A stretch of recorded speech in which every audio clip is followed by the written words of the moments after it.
반갑습니다.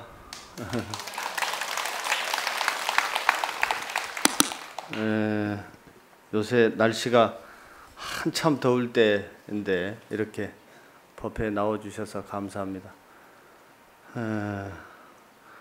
오늘 법회는 제가 최근에 금강경 책을 한 권 냈었는데 그 책과 관련해서 법회가 만들어졌습니다.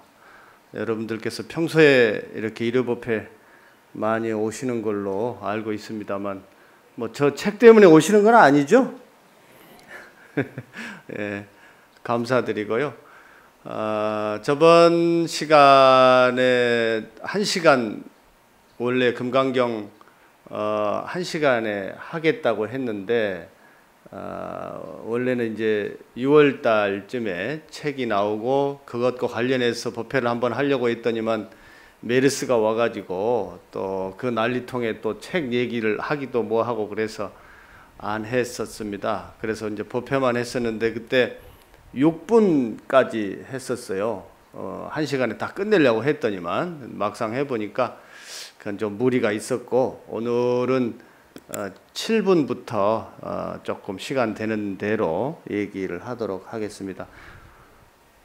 11시 한 50분까지 하면 되나요? 네, 뭐 하여튼 되는 대로 해보도록 하겠습니다. 그래요. 그러면 또 노래 하나 하고 또 시작할까요? 다 합장해 주시고요.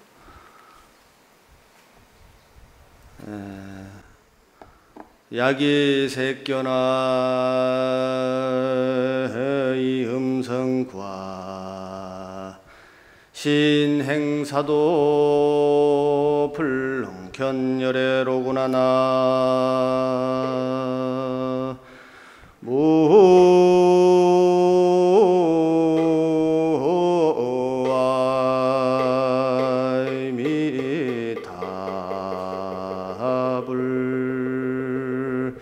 소리에서도 열애를 보고 모양에서도 열애를 본다면 이 사람은 가는 곳마다 부처를 만나리라 나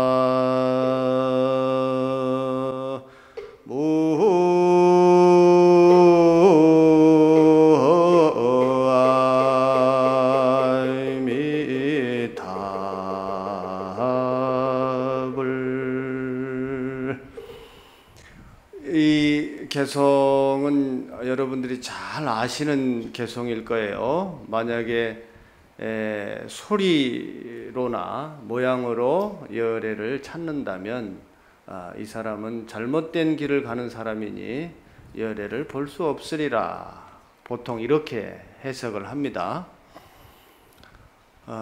그런데 저는 이것을 좀 다르게 이 모양 속에서 열애를 찾거나 소리 속에서 열애를 찾는다면 이 말은 모양으로만 열애를 보려고 하거나 소리로만 열애를 보려고 한다면 그 말이에요. 그래서 저는 그렇게 해석을 하지 않고 모양 속에서도 열애를 보고 소리 속에서도 열애를 본다면 이 사람은 가는 곳마다 부처를 만나리라. 무슨 얘기냐면 어떤 사람이 법당 안에 부처님 모양으로만 부처님을 생각하고 또 독경 소리 속에서만 부처님을 찾으려고 한다면 이 사람은 문제가 있다.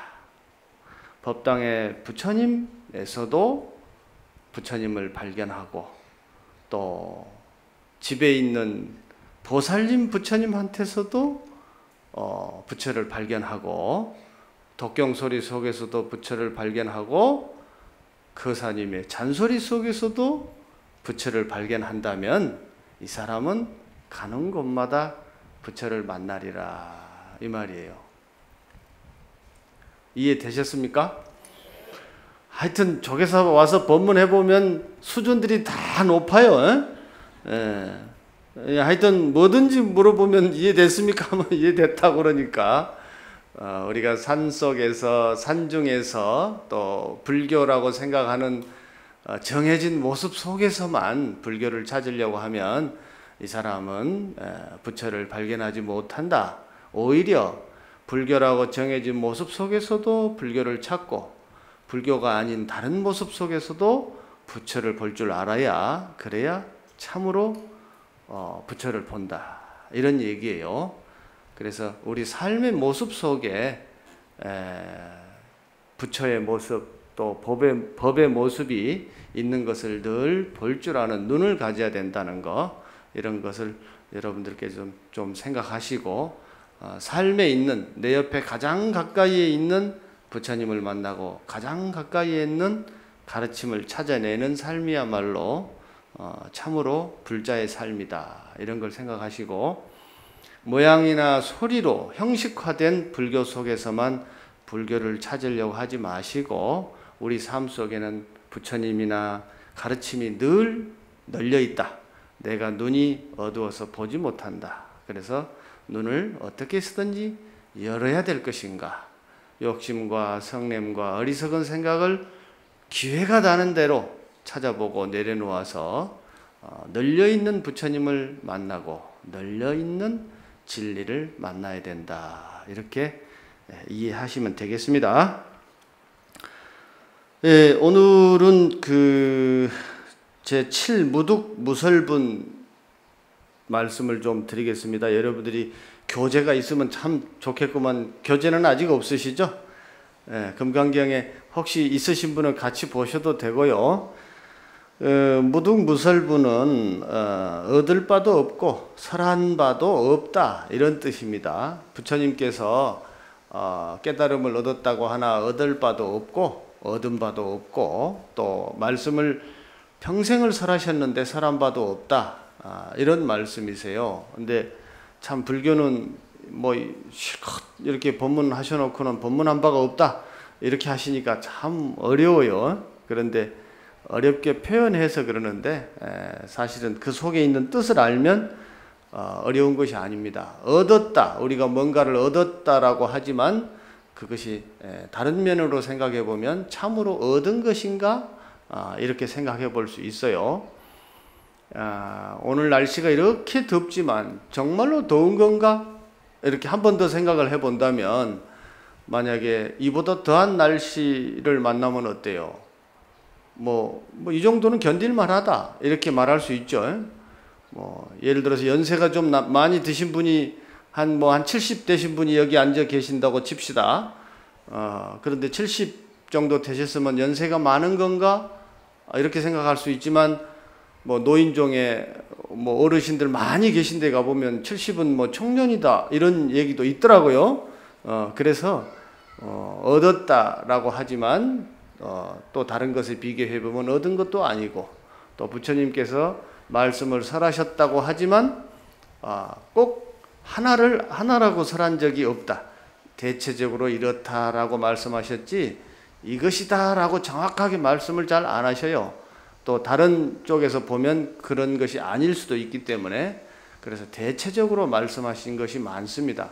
그래서 얻어도 얻은 바가 없다라고 하고 설했어도 설한 바가 없다, 이렇게 얘기를 합니다.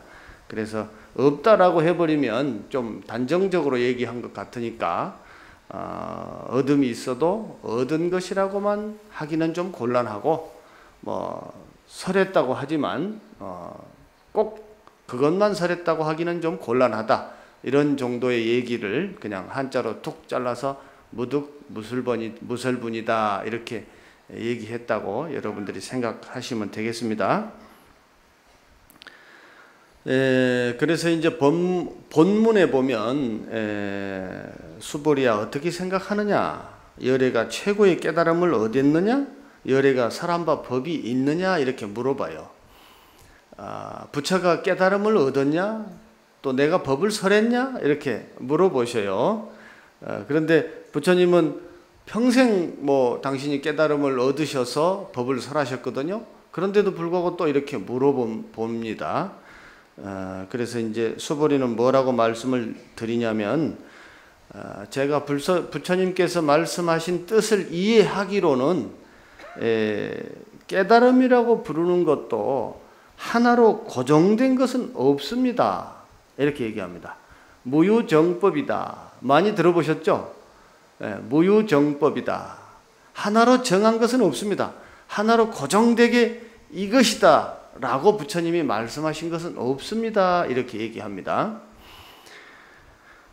그리고 또 부처님께서 하나로 결정하실 만한 법도 있는 것은 아닙니다. 이렇게 얘기를 합니다. 이것이 아주 굉장히 중요한 얘기인데, 왜 그러냐면 부처님께서 말씀하신 법이라고 하는 것은 하나로 결정해서 딱 취할 수 있는 것이 아닙니다.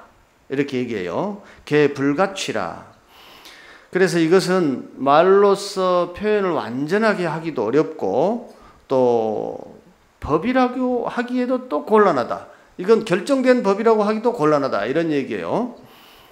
그래서 예를 들어서 어떤 사람이 만약에 이렇게 길거리에서 국어를 하고 있는 사람에게 어떤 동전을 한 입 이렇게 준 것이 뭐 좋은 일이다 라고 우리는 보통 생각할 수 있어요. 그렇지만 그것이 과연 좋은 일이냐 라고 생각해 보면 또 여러 가지 할 말이 있을 거예요. 뭐 우리가 사회 문제를 생각할 때 여러 가지가 뭐 이것을 하나 하면 좋은 것 같이 보이지만 다른 측면도 있고, 그래서 어떤 것도 딱 이것이다 라고 하기에는 좀 곤란해요. 부처님 법도 그렇습니다. 저번에 제가 말씀드린 대로 뭐 우리 부처님 부처님께서 딱 정한 거는 대체적으로 어떤 불교의 뭐 이론이라고 해야 될란가 모르겠습니다. 이론이 있다 그러면 뭐 사성제 8정도, 뭐 12연기 뭐 이런 정도거든요. 그리고 계율이라고 하면 5가지 정도, 뭐 될 수 있으면 사람을 죽이지 말아라. 또 될 수 있으면 도둑질 하지 말아라. 또 잘못된 사랑 하지 말아라. 또 거짓말, 어지간하면 거짓말 좀 하지 말아라. 또 될 수 있으면 술 먹지 말아라. 이런 정도예요. 제가 될 수 있으면 이라고 얘기하니까 좀 이해되십니까? 다 이해하세요. 사람을 죽이지 말아라 하는 얘기도 될 수 있으면이에요. 정말로 나쁜 짓을 하고 있는 사람들을 부처님이 사람 죽이지 말라고 하셨다고 그냥 방치해버리면 더 많은 살상이 일어날 수 있습니다. 그런 경우에는 여러분들이 지혜가 좀 필요할 거예요. 그래서 될 수 있으면 이라고 말씀을 드리는 겁니다. 또 도둑질도 마찬가지예요.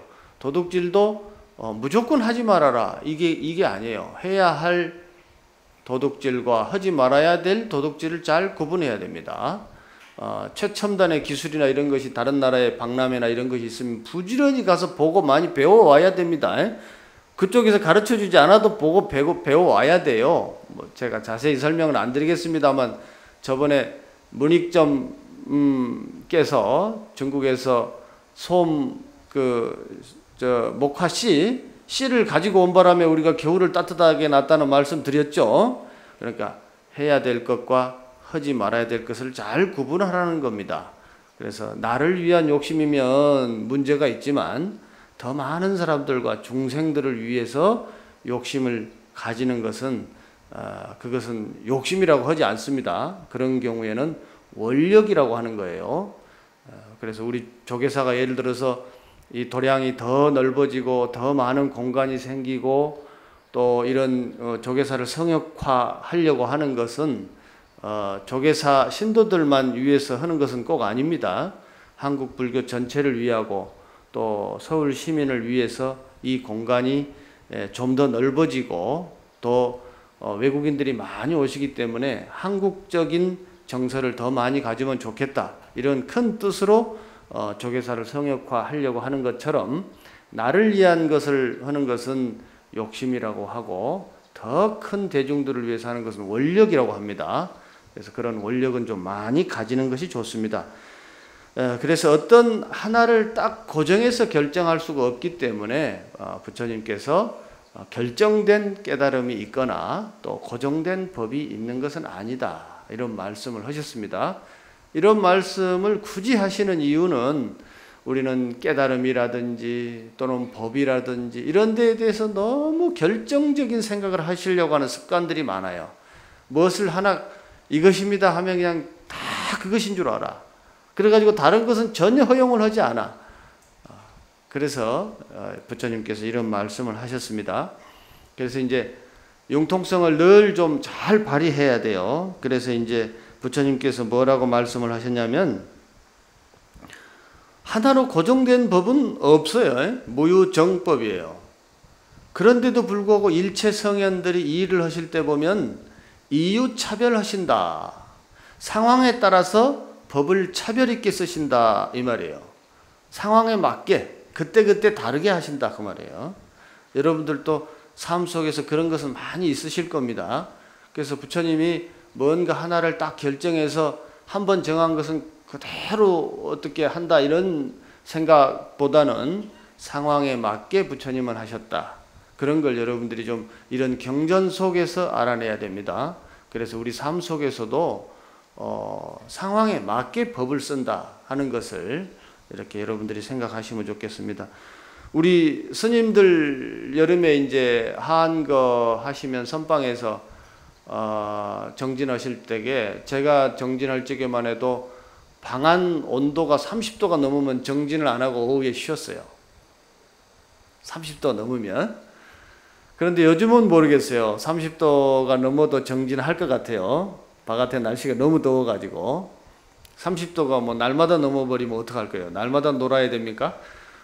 그럴 수는 없겠죠. 아마 이제 어쩔 수 없이 공부를 위해서 뭐 에어컨을 좀 설치하든지 아니면 3도까지 할런지 잘 모르겠네요. 요즘에는 어떻게 하는가. 그래서 옛날에 우리가 이제 30도 넘으면 무조건 자유정진이니까 딱 봐가지고 저 29도쯤 가면 스님들이 옆에 가가지고 막 입김을 혹 하고 불어요. 예. 그래갖고 30도를 딱 남겨놓아요. 그러면 이제 입승 스님한테 가서, 아이고 스님 30도 넘었어요. 이거 정진 쉬어야 됩니다 하고 막 얘기를 합니다. 입승 스님도 다 알고 있어요. 에이고 저 수자들 공부하기 싫어가지고 꾀를 냈구나 하고 다 아시죠. 그렇지만 이제 입승 스님께서 그래 오늘 뭐 여러분들께서 그렇게 30도가 넘었다고 하니까 여러분들이 좀 참고 하면 좋긴 하겠지만, 또 30도가 넘고 또 오늘 습도도 많고 그러니까 건강을 생각해서 그럼 오늘 오후에는 자율정진 합시다. 이렇게 차별 있게 법을 쓰셔요. 그런 것을 이렇게 원래 정한 바가 없지만 차별에 따라서 법을 쓴다. 그래서 무효정법이나 이유차별하신다 하는 것을 여러분들도 좀 생각하시고 생활 속에서도 그것을 잘 적용하셔야 돼요. 뭐 꼭 이래야 된다, 뭐 또 이러지 않아도 된다, 이렇게 결정하지 말고 이럴 수도 있고 저럴 수도 있다. 상황에 따라서 합리적으로 저 사람도 좋고 나도 좋게 법을 가려서 써야 된다. 이런 것을 무효정법이나 일체성현이 이유차별하신다 하는 것을 여러분들이 생각하시면 좋겠습니다. 그래서 부처님의 법이라고 하는 것이 항상 법으로 끝나지 말고 내 삶으로 가지고 와서 내 삶에서 그것이 살아나야 돼요. 내 삶에서 꽃피어낼 줄 알아야, 그래야 그것이 불교가 우리 삶에서 피어나는 겁니다. 그리고 불자들끼리만 얘기하지 말고 삶의 현장에서 공무원은 공무원대로, 또 사업하시는 분은 사업하시는 분대로 삶 속에서 이런 얘기를 해야 돼요. 무효정법이나 이유차별이라는 부처님 말씀이 있습니다. 원래 딱 정해져 있거나 정해지지 않은 것이 있거나 그런 것은 아닌데, 지금 주민들의 어떤 여론이라든지 또 민원을 살펴서 법을 이렇게 쓰겠습니다 하고 공무원이 딱 이렇게 얘기할 수 있어야, 그래야 불교가 살아나는 겁니다. 예, 그 다음에 제8은 의법 출생분인데, 법에 의지해서, 바른 생각에 의지해서 부처가 태어난다. 그 말이에요. 이게 굉장히 중요한 얘기입니다. 부처가 원래부터 부처로 태어나거나, 뭐, 이렇게 타고나거나, 이런 거 아니라는 거예요. 우리가 공부를 해보면, 본래부터 타고난 사람이 있습니다. 뭔가를 영특하게 어렸을 때부터 잘 아는 사람들이 있어요. 전생에 수행이나 공부를 많이 한 사람들은 그럴 수 있습니다. 그렇더라도 바른 가르침을 의지해서 부처가 태어난다. 의법 출생한다. 이런 거를 여러분들이 좀 생각하시고, 바른 말씀이나 바른 법이 무엇인가에 대해서 늘 연구해야 된다. 그 말이에요. 그런 속에 부처가 있다는 거, 이런 것을 여러분들이 생각하면 됩니다. 그래서 어떤 사람이 정말 많은 칠보로, 뭐 7가지 보물로 사람들에게 많이 보시한다면 복덕이 얼마나 많겠냐, 뭐 그렇게 말씀을 물어보셔요. 그래서 금덩어리를 예를 들어서 하나만 줘도 얼마나 좋겠어요. 근데 금덩어리를 포함해서 뭐 여러 가지 보석들을 많이 준다면 얼마나 복이 많겠냐, 부처님이 이렇게 물어보셔요. 그래서 복이 많습니다. 그러나 부처님께서 말씀하시기를, 이 경전 속에 있는 부처님의 말씀 4마디만이라도 전해준다면 그 복덕은 더 크다, 이런 말씀을 하셔요. 왜 그러냐? 그 말씀을 의지해서 부처가 태어나기 때문에 그렇다, 그 말이에요. 우리는 경전이나 또 부처님 말씀을 전해줄 때에 그 사람 한 사람을 보고 전해줄 수 있습니다. 그러나 그 한 사람의 말씀을 듣고 그 가문들에게 전해준다면, 그 후손들에게 전해준다면 그거는 영향이 굉장히 크다고 할 수 있죠. 한 사람의 생각을 바꾸는 것도 매우 중요하지만 그 얘기를 듣고서 또 후손들에게 영향을 미친다면 그것은 굉장히 큰 일입니다. 그래서 생각을 바르게 하는 것이야말로 참으로 크기 때문에 많은 물질로 보시하는 것보다는 이 경전 말씀 한 구절을 바르게 알고 전해주는 복덕이야말로 참으로 크다. 이것을 의지해서, 이 말씀을 의지해서 부처가 태어나기 때문에 그렇다, 그 말이에요. 이런 말씀을 또 들으면 사람들이 오해하기를, 아이고 그러면은 뭐 법당 세울 때 돈 내고 부처님 또 이렇게 개금할 때 또 보시하고 이런 것보다는 경전만 부지런히 뭐 이렇게 펼쳐내서 전해주고 법문만 부지런히 하면 되겠네, 또 이렇게 생각하신 분들이 있어요. 그건 아니에요. 이런 얘기도 법당 속에서 하고 또 앞에 계신 부처님을 의지해서 우리가 바른 얘기도 합니다. 그래서 사람이 부처님이 손바닥만하게 생겼으면 손바닥만한 부처님 속에서도 물론 큰 생각을 할 수는 있죠. 그렇지만 손바닥만한 부처님을 보고 내는 신심하고 또 이렇게 조계사 부처님처럼 큰 부처님을 보고 내는 신심이 달라요. 사람이 생각하는 게. 그래서 이왕이면 장엄하게 또 숭엄하게 이렇게 잘 모셔야 됩니다. 그런 뜻으로 부처님을, 우리 조계사 부처님 크게 모시고, 그래서 여러분들이 저렇게 큰 부처님처럼 생각을 깊게 하고 또 생각을 넓게 하고 크게 하라고, 그런 큰 원력을 세우라고 부처님을 크게 이렇게 장엄하는 겁니다. 그래서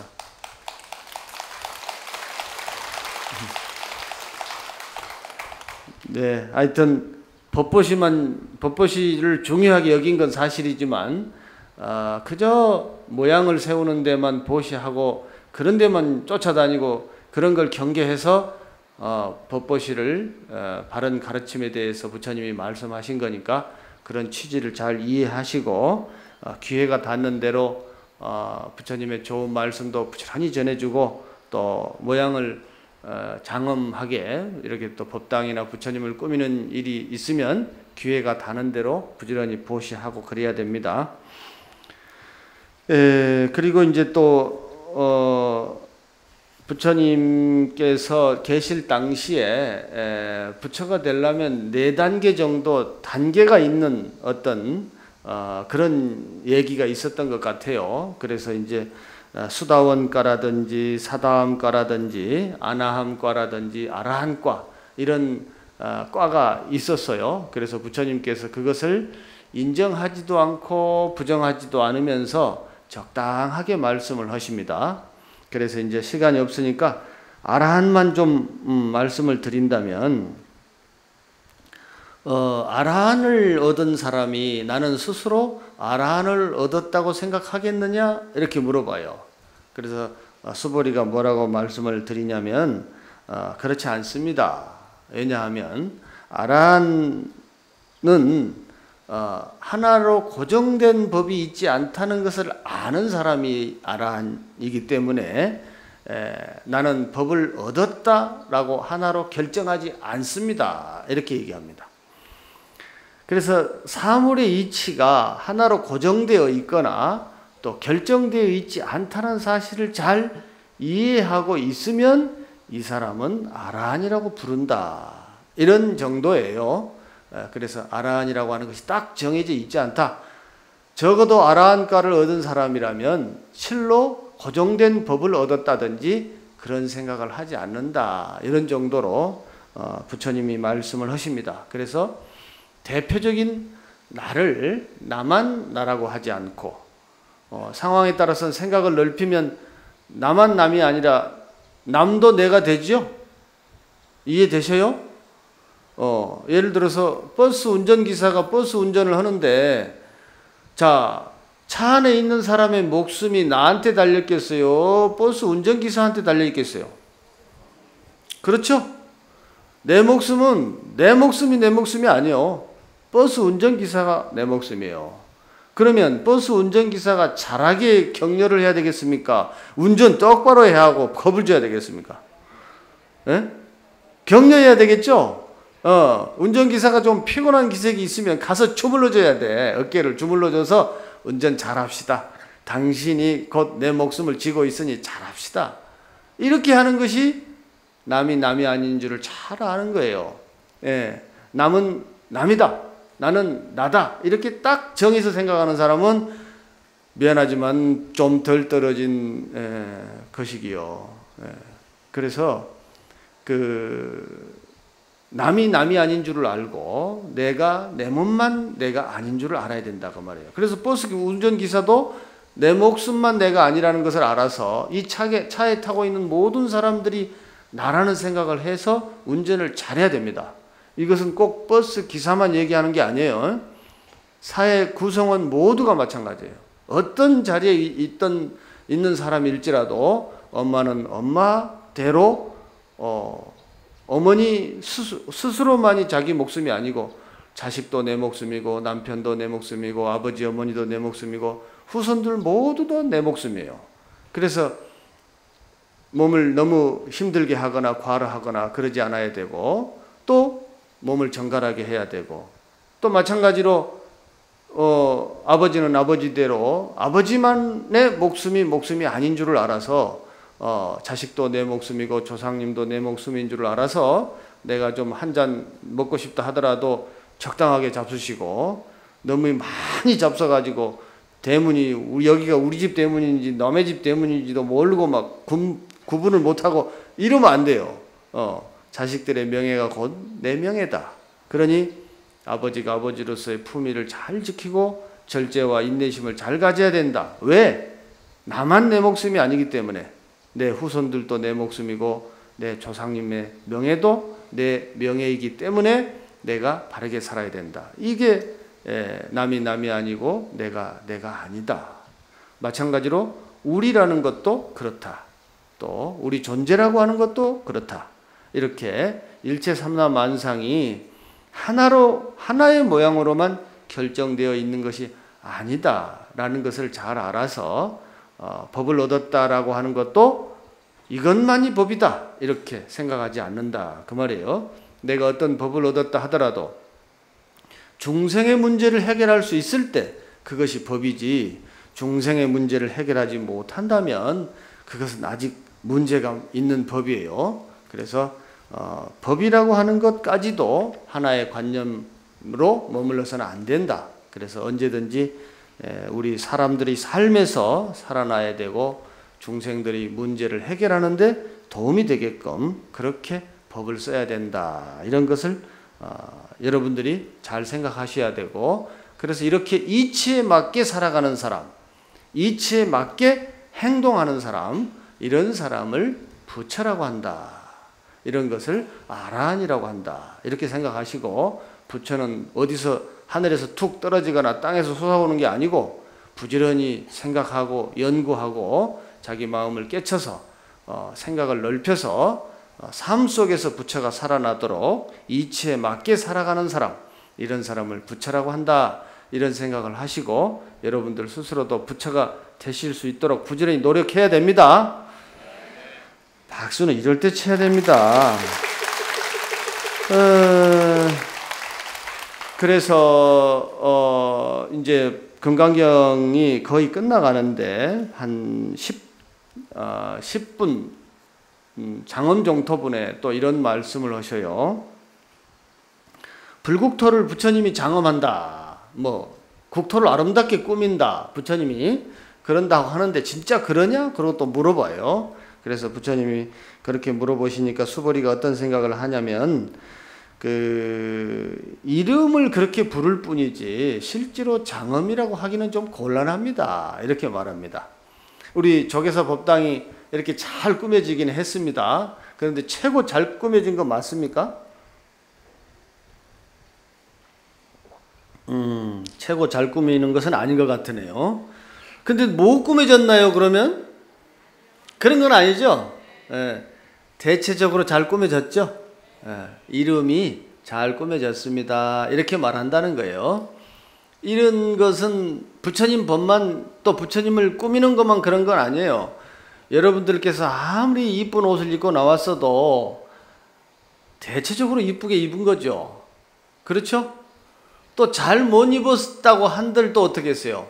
대체적으로 좀 잘 못 입은 것이지 진짜 잘못 입은 거거나 진짜 잘 입은 거거나 이런 건 아니에요. 이름이 적당하게 곱게 입으셨습니다. 이렇게 얘기한다는 거예요. 삶의 모습이 그래요.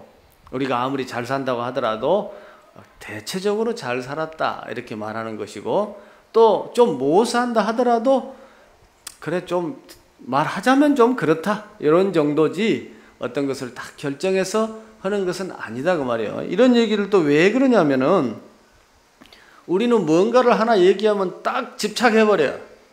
딱 그것이라고 생각해버려요. 그래서 그러지 말아라고 부처님이 이렇게 말씀을 하신 겁니다. 그래서 여기서 여러분들이 잘 아시는 얘기를 하셔. 여러분들이 이제 응무소주 이생기심이라, 응당이 머무는 바 없이 마음을 내라, 그런 얘기를 많이 들어보셨죠? 그런데 머문 바 없이 마음을 내라, 이거 저도 처음에 절에 와가지고 스님들께서 머문 바 없이 마음을 내라, 이게 대체 무슨 말인고 참 헷갈렸습니다. 이게 무슨 얘기냐면 이것은 이것이다라고 딱 집착해서 생각하지 마라 그 말이에요. 대체적으로 그렇다, 그런 줄 알고 마음을 내라 그 말이에요. 그래서 어떤 것이 좋은 것이 있다 할지라도 대체적으로 좋은 것이다 라고 생각하고 마음을 내고, 또 안 좋은 것이 있더라도 대체적으로 그렇다라고 마음을 내라는 것이지, 어떤 것은 꼭 이래야 된다, 어떤 것은 꼭 저래야 된다 이렇게 생각하지 말고, 어떤 것도 세상에는 고정되어 있거나 머물러 있거나 본래부터 정해져 있거나 그런 것은 아니기 때문에 적당하게 이쁘게 꾸미는 것도 그렇다, 우리 삶에서도 그렇게 해라, 그런 것을 말씀을 하시는 겁니다. 그러면 여기서 이제 또 의문이 생겨. 그러면 세상 모든 건 다 대충 하란 말인가? 이러면 또 안 되지. 여러분들이 예를 들어서 밥을 조금만 먹는 게 좋습니까? 적당히 먹는 게 좋습니까? 많이 먹는 게 좋습니까? 적당히 먹는 게 좋습니까?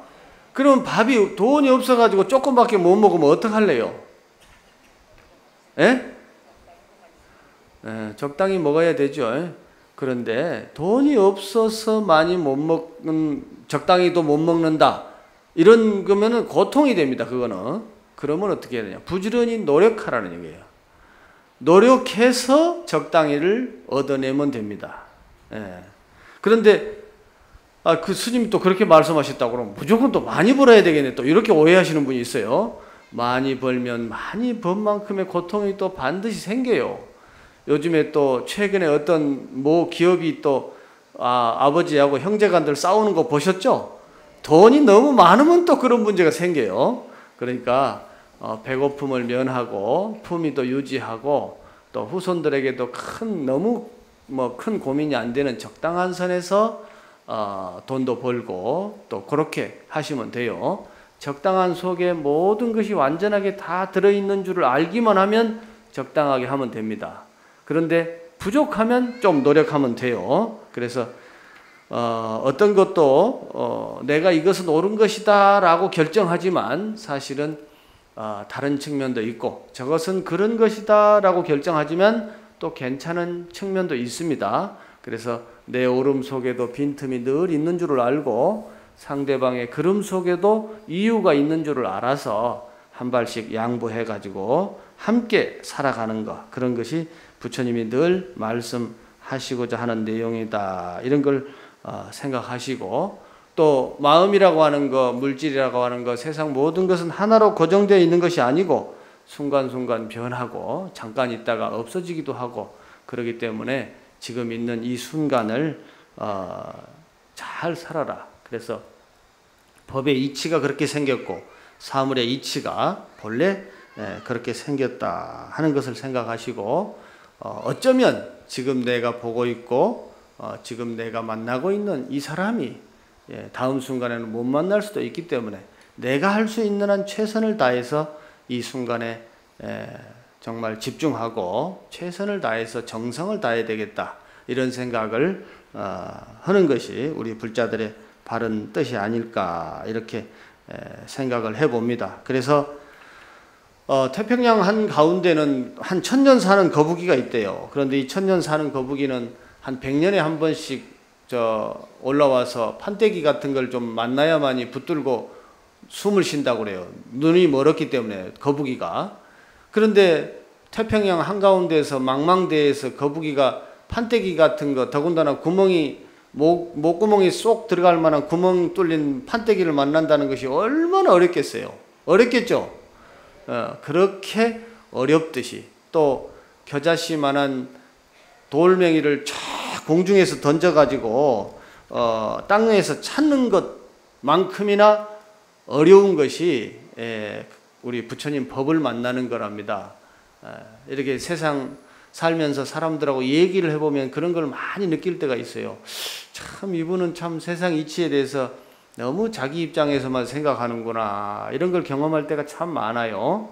그래서 이렇게 보편적이고 열린 자세로 열린 마음으로 세상을 본다는 것은 눈먼 거북이가 태평양 바다 한가운데서 판때기를 만나는 것만큼이나 어렵듯이 부처님 법을 만나는 것은 어렵다, 이런 생각을 하시고, 여러분들이 이 더운 여름에 또 이렇게 불법을 공부하려고 이렇게 오시는 귀한 뜻을 잘 생각하시고, 또 여러분들만 이런 좋은 뜻을 가지려고 하지 마시고 금강경의 구절 한마디라도 잘 생각하시고 만나는 사람마다 이렇게 좀 잘 전해줘서 우리나라가 열린 사회가 되고 또 열린 국가가 되어서 잘 사는 나라가 되기를 함께 기도합시다. 오늘은 여기까지 하겠습니다.